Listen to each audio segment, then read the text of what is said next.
As we begin to approach the college football playoff and other bowl games, I think that it would be worth the time to take an in-depth look at the entirety of the playoff process. Since we almost witnessed one of the greatest college football playoff appearances ever in a two-loss Alabama team, the qualifications and distinctions between each team can tend to get a little bit foggy. Not to mention that starting in 2024, the playoff will be expanded to 12 teams, which we all know will make things much more interesting. So let's get into it.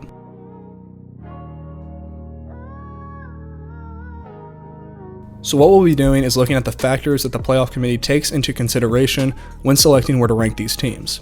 These factors include video review, win-loss record, stats, conference championships won, wins against common opponents, strength of schedule, their opponent's record, and the team's own individual expertise. Now, when we look at all of these, we can agree that they are important and should be looked at.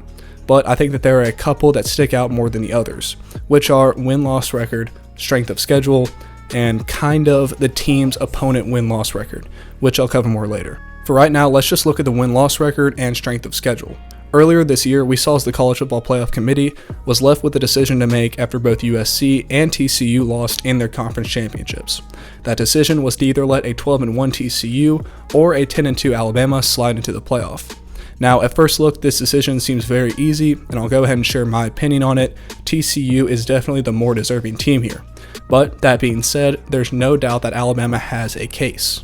Nick Saban was interviewed on Twitter's College Football Show and made a case for the Crimson Tide by saying this: "We lost to one top 5 team and one top 10 team on the last play of the game. Now that he's healthier," referring to Bryce Young, "and able to practice, I think that we are a different team, and I think that you should look at the circumstances of a 2-loss team versus a 1-loss team and how they are playing at the end of the season. How are they playing in the present?" To add to this, he said, "I guess I would ask the question, if we played these teams in question, would we be underdogs in the game or not?" And I think that that's a great question. No matter who you want to get into the playoffs between these two teams, there is no denying that in a game, either team could win. If we look at Alabama's games, their 10-2 record doesn't exactly tell the whole story. In the second game of the year, they nearly had a disastrous loss to an unranked Texas, and had Quinn Ewers not been injured in that game, then they very well probably would have won.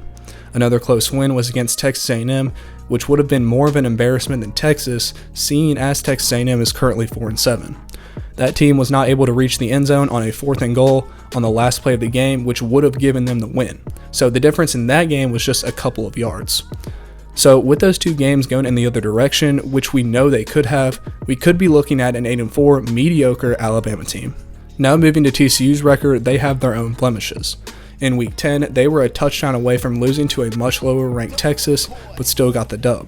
A few weeks later, they pulled off a miraculous comeback against Baylor and kicked the game-winning field goal as time expired. The last game I'll mention was the Big 12 championship game that they did end up losing by just 3 points. But if you look at just the score, you'll think that it was a very close, hard-fought game, which it was toward the end.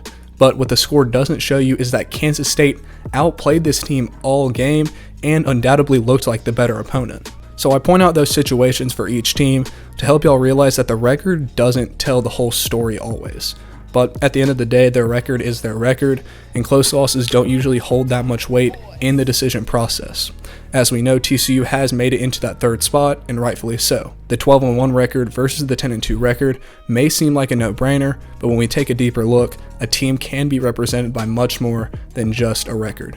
The next thing I'm going to talk about regarding the playoff is the Ohio State situation and what it means for the rest of college football.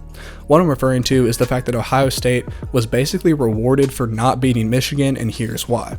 Once Ohio State lost to Michigan, they were not able to play in the Big Ten championship game, which was the last game that they could have lost, and therefore gave them a free pass into the playoff once USC lost. Also, when I say Ohio State lost to Michigan, they got embarrassed on their own field against their bitter rival. I feel that Michigan was Ohio State's first real test, and the fact that they couldn't even make it a close game should definitely hold some weight in the decision-making process for the playoff.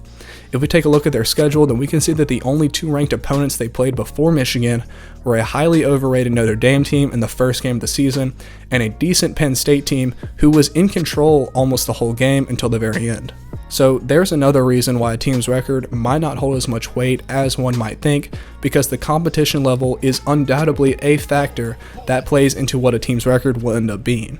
So if Ohio State is just able to slide in because USC lost after losing to Michigan badly, then that tells me that there really isn't much benefit in winning or even trying to make it to your conference championship game if you're in a position like Ohio State was in.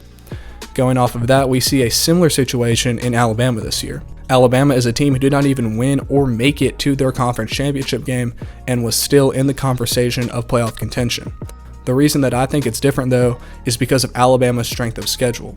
Like I mentioned earlier in the video, Alabama's only losses were to 2 top 10 teams on the road by a combined 4 points. Now, to me at least, a team like that seems more deserving of a playoff spot than a team who, when faced with their first real challenge, gets embarrassed on their home field. So as we step back and look at all of this, we can see that there isn't just one thing that'll secure your spot in the playoff. That one feat that if you're able to accomplish, you're just automatically in. And I think we all know this, but the confusion comes in when trying to decide how much each factor matters.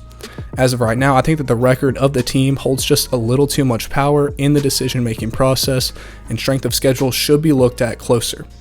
The playoff committee has a very tough job, and it's hard to judge which team is the best when they haven't played each other if their records are so similar. So when you take 3 teams, a 12-1 team, an 11-1 team, and a 10-2 team, each team has a case because of something, whether it be their record or their strength of schedule. But at the end of the day, whatever team you think should get in or whatever opinion you have doesn't really matter, because the only opinions that do matter are those of the College Football Playoff Committee. So that's it, guys. I thought it'd be interesting to take a closer look at the playoff decision process as well as each team's situation. Besides that, until next time.